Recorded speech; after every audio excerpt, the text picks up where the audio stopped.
Joe Kaiser. Joe, it's a pleasure. Bob Goodwin. Bob, it's good to see you. Yeah. I think we've met before. Yes. Once or twice, our paths have crossed. Well, I understand that you're seeking the mayoral spot in the Richmond election this fall. I am indeed. Yes. All right. On the Republican ticket, by the way. Oh, incidentally, all right. How did that happen? Well, I want to ask you a few questions about how you see what you would do if elected to that position. And the first one I wanted to ask is, what would you do to help promote Richmond? I think maybe the first thing that I would do is take a closer look at our website. The last time I viewed that website, the information was, in some instances, totally missing, in other instances, totally obsolete or simply wrong. I see.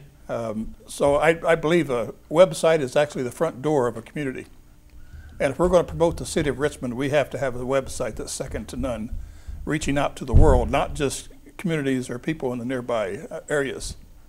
So the first thing that I would want to do in that respect is to get to work improving our website so it will stand the test against all others. Right. A lot of people point to our downtown district as, I won't say decayed, but wanting. It's better than a lot of towns our size in this vicinity. What would you do to further revitalize the city center? Well, and this would probably include the Depot District now. Yeah. Well, I think our city center, has an advantage over many other communities with a large city center. And that is simply because of the quality of the buildings that we have in the downtown and the history that we have had with the United Urban Enterprise Association and the work that they've done in the downtown in conjunction with Main Street.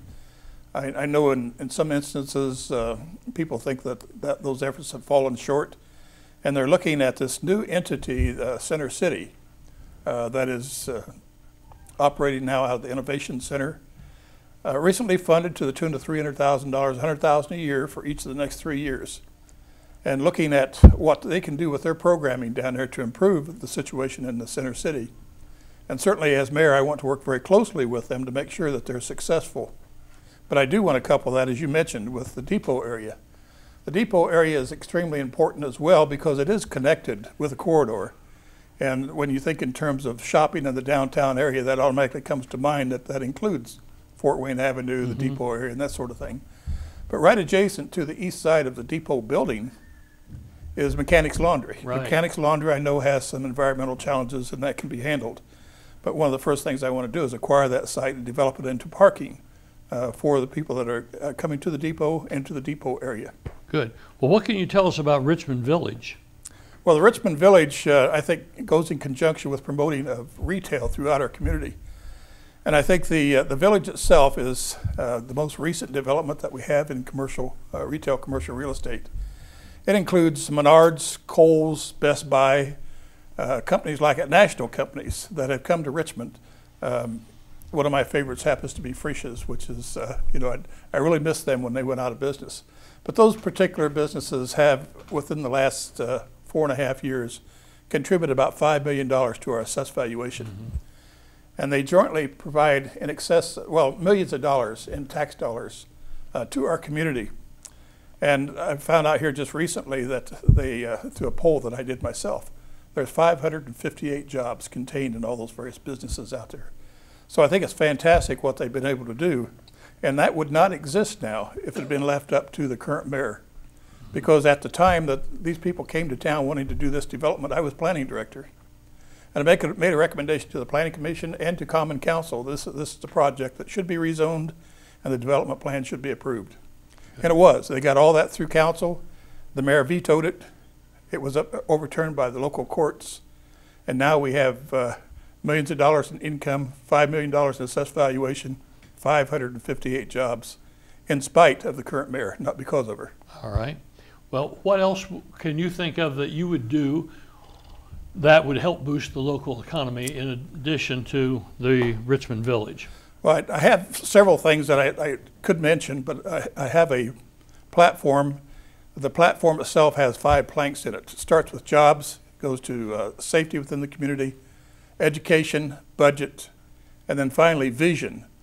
Each one of those planks has an element of bringing in jobs into the community, high value jobs. But one of the first things I want to do is point out to everybody that a mayor can't create jobs. What a mayor can do is create an atmosphere that's conducive to attracting new industry into your community. And that new industry can then bring in high-value jobs, or it could be an existing industry wanting to expand. So I will promote job growth within the city. And you might ask, well, Bob, how are you going to do that? Well, the first thing I'd say, I want to change Bob, the attitude. how are you going to do that? Well, thank you, Joe. Thanks for asking. But the first thing I'd want to do is change the attitude at City Hall. And the reason I mention that is currently I'm a city councilman at large. And I have occasion to get calls or complaints from people that are wanting to do business with the city. Here recently, the most recent call I received was about some people that had turned in plans. They'd been turned in 5 days ago, and they still haven't been looked at by the people in the permitting office. Another instance was a record service that had an impound yard associated with it.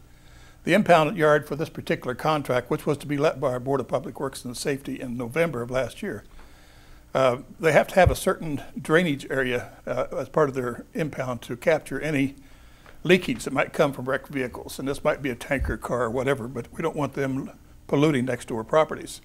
So it captures the underground pollution as it heads towards the fence, turns it into an area where it could be pumped out and later disposed of properly. But they had asked, well, when are you going to let this contract? They didn't get a straight answer, so they called me wanting an answer. And so I contacted a couple of people I thought had an in with the Board of Public Works and Safety. My answer came about a month later. And that answer was, well, the Board of Works has decided they're going to re-inspect all of the impound areas. That could have been done at any time. They didn't have to wait for this contract to end to do this. But make a long story short, it took them the rest of the period of time from November to May to finish inspecting those sites so they could actually do business with this company. Practical effect of that is this company lost 6 months of income because the contract wasn't awarded when it should have been. They're upset with the community, or with the city of Richmond, because of the delays. And obviously they had to expend money. It was a more expensive project because they had to peel back the earth that covered the drainage system. How could you, the mayor, strengthen the relationship between the office of the mayor and the Economic Development Office?